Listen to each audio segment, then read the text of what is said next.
Bonjour, Laetitia Lévy, merci à vous d'être là, merci de liker, de vous abonner à ma chaîne. Alors sur quelle fréquence êtes-vous? L'idée, c'est qu'on a une radio dans la tête dont on n'a pas conscience. Ce que j'ai noté chez les personnes qui souffrent de dépression, qui n'ont pas d'élan, qui n'ont pas d'envie, c'est qu'elles sont sur une fréquence dont elles n'ont pas conscience. C'est la fréquence du juge intérieur qui va sans arrêt évaluer, dévaluer, critiquer, commenter tout ce que l'on fait. Et à force, effectivement, on est miné, sans comprendre pourquoi on va si mal. On a cette radio qui tourne sans arrêt, un bruit de fond dont on n'a pas conscience. On est sur la fréquence critique, commentaire, d'évaluation, tout le temps. C'est bonjour, aujourd'hui, comment je vais? Aujourd'hui, je suis pas une bonne personne. J'ai pas fait ce qu'il faut. J'aurais pas dû lui dire ça. Je me demande comment ça va être pris. J'ai encore paniqué. Je suis tout le temps triste. Je suis pas comme tout le monde. Quoi que je fasse, de toute façon, c'est de la merde. Quoi que je fasse, quoi que je dise, personne ne me comprend. Je suis pas comme tout le monde. J'arrive à rien. Voilà. C'est une super fréquence pour aller bien dans sa vie, ça. Il existe aussi une autre fréquence, je vous rassure, dont la majorité des gens n'ont pas conscience aussi, c'est être sur les autres. C'est du même ordre, sauf que là, c'est dirigé sur les autres. Donc ça a moins d'impact quand même sur soi. Ça n'en reste pas moins jugeant, évaluant, commentant. Dans les deux cas, on est sur un registre supérieur-inférieur. Ces radios, ces bruits de fond permanents, ces fréquences nous font passer à côté.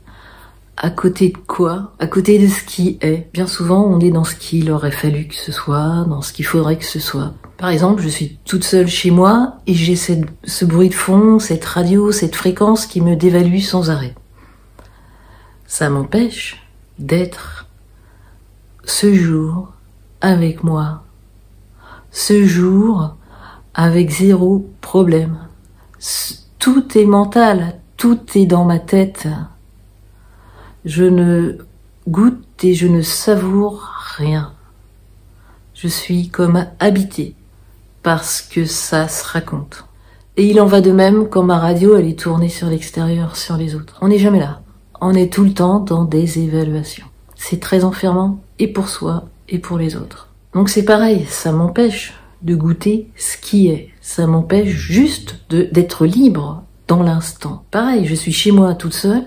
Et je vais être habitée par un tel, par un tel, par un tel. Sans goûter juste là, la plénitude d'être chez moi. C'est comme si j'avais besoin de tout prévoir, tout contrôler, tout superviser. C'est épuisant. Donc comme dit Thomas d'Ansembourg, pour sortir d'un enfermement, faut déjà s'en rendre compte qu'on est dans un enfermement. Ensuite, on regarde, seul ou en étant accompagné, et je vous rappelle que je suis à votre disposition pour cela, on regarde comment ça fonctionne pour pouvoir en sortir. Pourquoi c'est là? Comment ça fonctionne? Comment ça s'est mis en place? Pour pouvoir le démonter. Donc c'est très important de s'en rendre compte, et un indice qui permet de s'en rendre compte, c'est de se demander, mais pourquoi je suis tout le temps fatiguée? Qu'est-ce qui se passe? Parce que ce fonctionnement, cette radio est très fatigante. De tout cœur avec vous, prenez grand soin de vous, vous êtes la personne la plus importante. Merci.